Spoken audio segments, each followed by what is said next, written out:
Assalamualaikum warahmatullahi wabarakatuh. Apa kabar anak-anakku yang sholih dan sholihah? Bertemu lagi dengan Ustazah Nisa dalam pelajaran Bahasa Indonesia. Kali ini kita akan mempelajari tentang tanda petik. Tanda petik itu biasa ada pada beberapa kalimat yang memang mengandung unsur-unsur yang membutuhkan tanda petik. Nah, seperti Ustazah akan memperlihatkan sebuah cerita. Nah, cerita yang berjudul Teman Duduk Nabi Musa alaihissalam di surga. Nabi Musa alaihissalam berdoa kepada Allah, memohon kepadanya, "Ya Allah, tunjukkanlah kepadaku teman dudukku di surga." Di situ ada penggunaan tanda petik. Kenapa? Karena beda antara perkataan pembuka di awal dengan perkataan Nabi Musa alaihi salam. Oleh karena itu, perkataan Nabi Musa agar terpisah dari kata pengantar sebelumnya, maka diberikan tanda petik. Nah, kemudian bagaimana menuliskan tanda petik di dalam suatu kalimat? Apakah antum sudah bisa? Mari kita pelajari.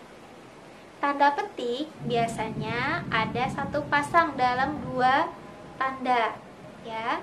Ada tanda petik pembuka dan ada tanda petik penutup.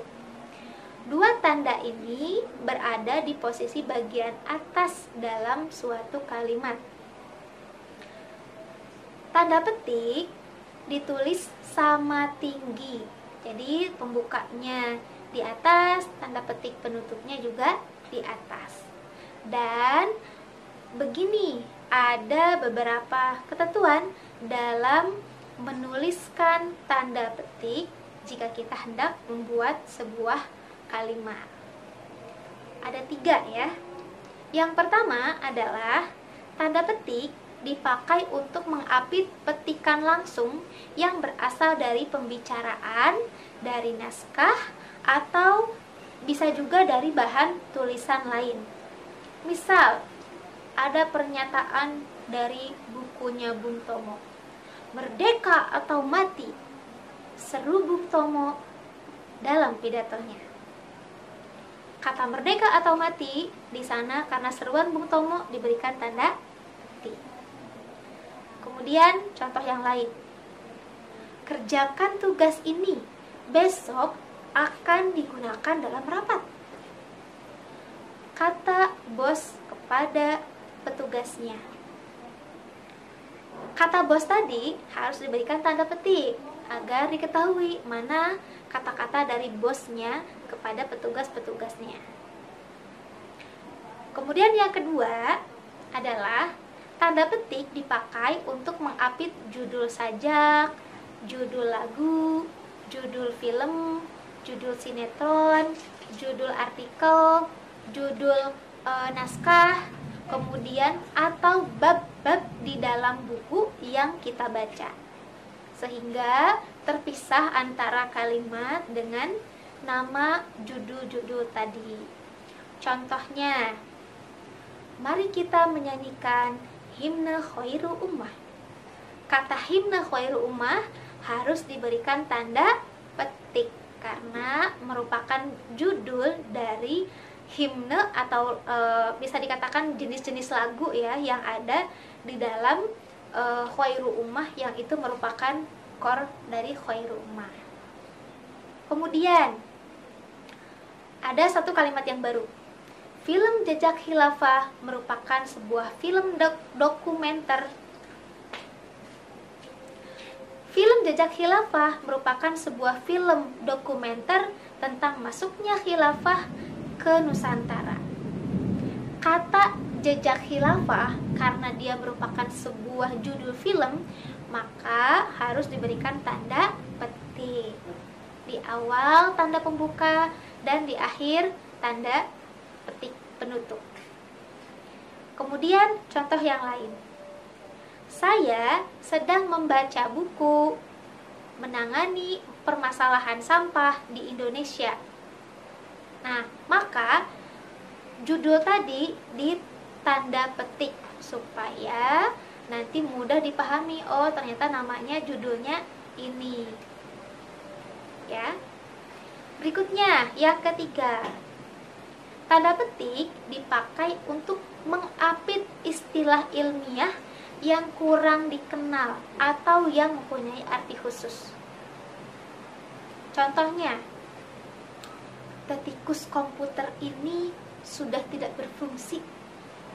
Nah, yang dimaksud dengan tetikus bukan tikus yang suka lewat-lewat ya, temannya kucing, temannya hewan-hewan lain, bukan. Tapi yang dimaksud adalah mouse ya, mouse di dalam komputer atau perangkat dari laptop misalnya ya. Nah, itu jadi beda. Kenapa diberikan tanda petik? Karena maknanya bukan makna tikus asli, bukan makna itu, tapi kembali kepada makna yang lainnya. Oleh karena itu diberikan istilah tanda petik. Nah, kemudian contoh yang berikutnya adalah dilarang memberikan amplop kepada para petugas. Amplop, bukan amplop tanda petik amplop yang biasa ya, tapi amplopnya maksudnya adalah memberikan suap ya. Tidak boleh seseorang itu menyuap kepada orang lain untuk kepentingannya ataupun kepentingan golongannya. Dalam Islam dilarang. Oleh karena itu, yang dimaksud amplop di sini artinya bukan amplop biasa ya, tapi amplop dalam artian suap. Kemudian contoh yang lain. Koruptor itu terlalu cerdas untuk dapat mengelabui masyarakat. Cerdas apa maksudnya? Bukan cerdas pintar sesungguhnya, tapi makna yang lain artinya dia licik ya, terlalu licik. Seperti itu. Baik, itu saja dari Ustazah terkait dengan materinya.